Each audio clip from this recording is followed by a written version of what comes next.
Hello everyone. Far away in a foreign land, CEO James carries the weight of unspoken promises and the silence of distance.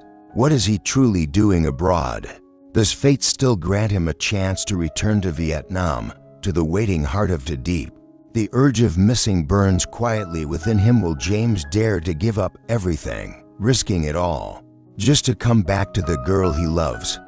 The rain had just stopped falling over the construction site abroad, and CEO James stood in silence, looking at the machines that roared back into rhythm. Workers were once again aligned with their tasks, their movements smooth and steady. His father's voice echoed beside him. Proud yet cautious, the teams are working well again. Perhaps you should stay longer, James, just to be certain. James nodded, though his heart carried a storm heavier than the skies above. He had been here for weeks, far away from Vietnam, far away from Deep, the girl who had become the anchor of his restless soul. Every night he wondered if distance could break the bond they had promised to protect. He wanted nothing more than to return, to see her gentle smile, to hold her hand in the quiet of her countryside home. Yet his father needed him, the company needed him, and duty chained his steps. Alone in his room at night, he whispered into the silence, "If I stay too long, will she still wait? Or will I return to find her gone?" The fear of losing her grew with every sunrise. Meanwhile, in Vietnam, Deep's days unfolded with simple beauty. She rose early to tend the garden, gathered vegetables, and sometimes carried baskets of fresh melons to the market despite the sudden summer rains. Her neighbors often stopped by, bringing fruit and stories, and one afternoon she found a little girl standing lost on the roadside. The child's name was Nhi, only 3 years old, with eyes full of innocence and fear. The authorities had not yet found her parents, so they asked Deep to care for her for a few days. Deep welcomed Nhi with warmth as if she were her own. She cooked for her, taught her little songs, and held her close when the nights turned dark and lonely. Nhi became a tender distraction from the ache of missing James, yet each time Deep sat by the window, she still looked into the distance, whispering to herself, "I hope his work is safe. I hope he comes back soon." When her elderly neighbor came to visit, she teased gently, "Are you missing your man again, Deep?" The young woman blushed, but her answer was clear. "Yes, I miss him every day. He is kind. He loves me, and without him, the house feels empty." The bond between James and Deep stretched across oceans, one bound by responsibility, the other by patience. James struggled with his father's demands, aware that leaving too early might risk the company's future. But his heart burned with the urge of missing, a fire that no success abroad could extinguish. On the other side, Deep's loyalty never wavered. She comforted the little girl who now called her Deep, and reminded herself that love was built on waiting, on trust, on the promise that distance could never steal. The question lingered like a shadow over both of them. Would James dare to let go of everything: power, responsibility, and his father's expectations, just to return to the girl who was waiting for him under the Vietnamese rain? Only time would decide. But one truth already shone clear: Deep's heart remained open, steadfast, and unshaken, no matter how far James wandered. He still had a home to return to, the girl who would light a candle on every birthday, whisper a prayer every night, and wait until the day the man she loved walked through her door again. Days turned into weeks, and James began to feel the weight of time pressing against his heart. Though the machines in the factory hummed smoothly and the workers followed every routine perfectly, the emptiness inside him only grew louder. Every evening, when his father reviewed reports and discussed numbers, James found his thoughts drifting away to the narrow roads of Vietnam, to the small market stalls, to Deep's voice as gentle as morning rain. One late night, after the meetings ended, he stood alone on the balcony of his apartment abroad. The city lights glowed cold and distant, nothing like the warmth of home. He unlocked his phone, staring at Deep's picture, her smile, her eyes full of quiet strength. For the first time, James whispered the question he had long buried. What if I gave it all up? The company, the expectations. Would I finally be free to love her without these chains? Back in Vietnam, Deep's days were filled with simple struggles and hidden joys.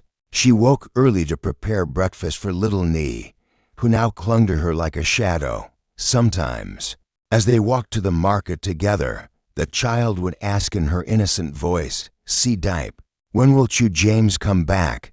Do you miss him?" Deep would smile softly, bending down to hold Nee's hand. "Yes, I miss him very much, but he will come back. We just have to be patient." Her words were steady, but when the girl turned away, Deep's eyes revealed a longing that words could not hide. One afternoon, while she was selling melons under a sudden drizzle, a neighbor approached and asked kindly, "Deep, you are strong, but aren't you tired of waiting? Life is long, and love is fragile. What if James never returns?" Deep held the basket closer to her chest, the raindrops sliding down her hair. If love is true, waiting is not a burden, it is proof. Her answer was simple, yet her heart ached. She wondered if James thought of her as often as she thought of him. She wondered if the distance would one day turn into silence. Far away, James sat at his father's desk, reviewing contracts, but his hands could no longer focus. He had trained the workers, secured the systems, and stabilized the company. Yet, instead of pride, he felt a hollowness that no achievement could fill. That night, he called Deep for the first time in many days, when her voice came through the speaker. Soft and trembling with emotion, James felt his chest tighten. "Deep," he said, struggling to keep his voice steady. "I don't know how much longer I can stay here. Every day without you feels like I am losing a piece of myself." On the other end, Deep's eyes filled with tears, but she smiled so he could hear the strength in her voice. "James, I told you before, I will wait. Don't let fear take away what we believe in. Do what you must, and when the time is right, come back to me." Her words struck him deeply.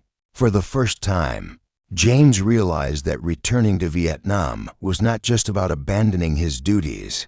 It was about choosing the life he truly wanted. As dawn broke the next morning, James looked at the rising sun with a decision forming in his heart. His father would not understand, the business might suffer, and the risks were high. Yet the question echoed louder than ever. Did he dare to give up everything for the girl he loved? The next few days tested James more than any boardroom battle ever could. His father praised him for stabilizing the workforce, the machines, and the contracts. Everyone saw him as a young man, rising into power, yet inside, James felt like a prisoner of success, bound to numbers and signatures, while the one thing he truly desired deep remained an ocean away. One evening, he sat with his father over dinner. The older man spoke proudly of expansion plans and new markets, his voice firm with ambition. James listened quietly before finally saying, "Father, the company is strong again. You don't need me here anymore." His father frowned. "James, do you think it's so easy? If you leave now, what will people say? That you are weak? That you abandon responsibility for a woman?" The words cut deep, but James lifted his eyes with resolve.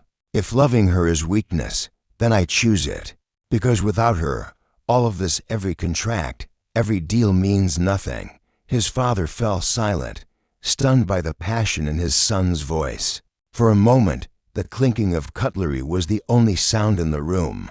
Then, with a weary sigh, the old man said, "If this is your choice, James, then you must be ready to face the consequences."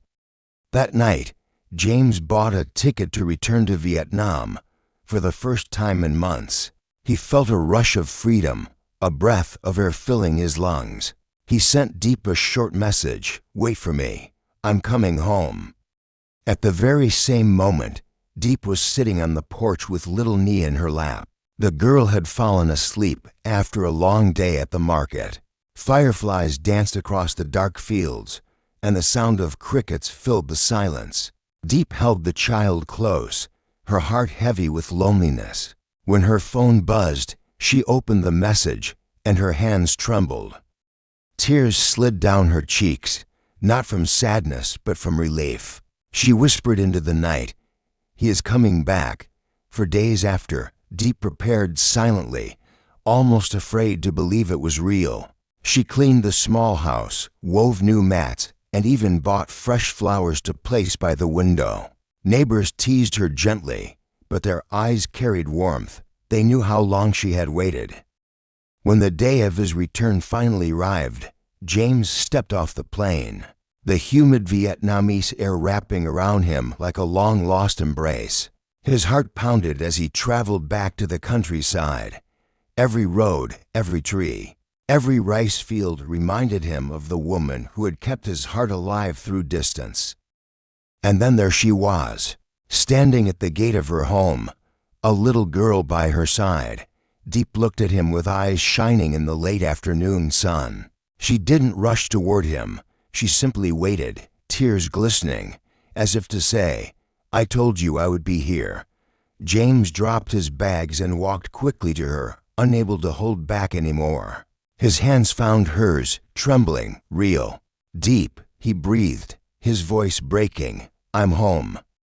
She smiled through her tears, whispering the words he had longed to hear, "Welcome back, James." I waited. The weight of oceans, the months of separation, the struggles and doubts all vanished in that single moment of reunion. But deep in James's heart, another question now arose. Returning was only the beginning. Would the world allow them to stay together in peace, or would duty and ambition once again try to tear them apart? The story of James and Deep teaches us that love is not only about being together in moments of joy, but also about enduring separation, uncertainty, and sacrifice. James faced the heavy weight of responsibility abroad, his father's expectations, the company's future, and the voice of duty that told him to stay. Yet his heart longed for Deep, reminding us that success and wealth mean little if we cannot share them with the one we love. Deep, on the other hand, showed the quiet strength of patience. She lived simply, caring for little Nee and continuing her daily life, yet her heart never wavered. She proved that true love is not measured by constant presence, but by unwavering faith. Her loyalty reminds us that waiting, though painful, can become an act of love itself. Together, their story reflects an important truth in life. We are often forced to choose between duty and desire, between ambition and affection. But sometimes, the greatest courage is not found in building empires or chasing power. It is found in daring to follow the call of the heart. In the end, the lesson is clear. Love that is patient, loyal, and brave can overcome distance, time, and fear. It asks for sacrifice, but it also gives meaning to everything else.